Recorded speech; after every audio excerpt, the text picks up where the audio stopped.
ఒక కుక్క అద్దాల మేడలోనికి వెళ్ళిందంట. వాసన చూస్తూ ఉంది ఏమైనా దొరుకుతుందేమో అని.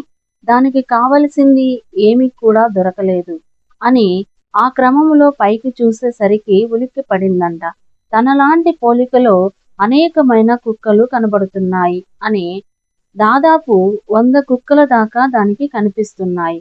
దాని ప్రతిబింబమే అని ఆ కుక్కకి అర్థం కాలేదు. కాళ్ళు పైకెత్తింది. అన్నీ ఒకేసారి ఎత్తుతున్నాయి అని. కొత్త ప్రదేశముకు తెలియని వాటి వద్దకు వచ్చాను. నేను పట్టుపడ్డాను, చిక్కుకున్నాను అని.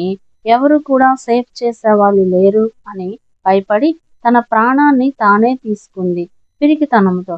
మన జీవితంలో మన రిఫ్లెక్షన్కే మనం భయపడతాము.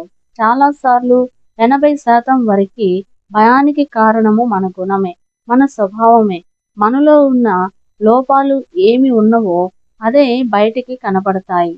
మనలో ఉన్న భయము, మనలో ఉన్న అధైర్యమే మనలను భయపెడుతుంది. హృదయం శుద్ధిగా ఉంటే దేవుడు ఉంటాడు. నీ హృదయము ప్రేమగా ఉంటే ఎదుటి వారిలో ఉన్న ద్వేషాన్ని కూడా ప్రేమతో జయించగలవు. నీ హృదయంలో ఆ ప్రేమ లేకపోతే ఎదుటి వారిలో ప్రేమ ఉన్నా అది ద్వేషముగా కనిపిస్తుంది. ఆమేన్.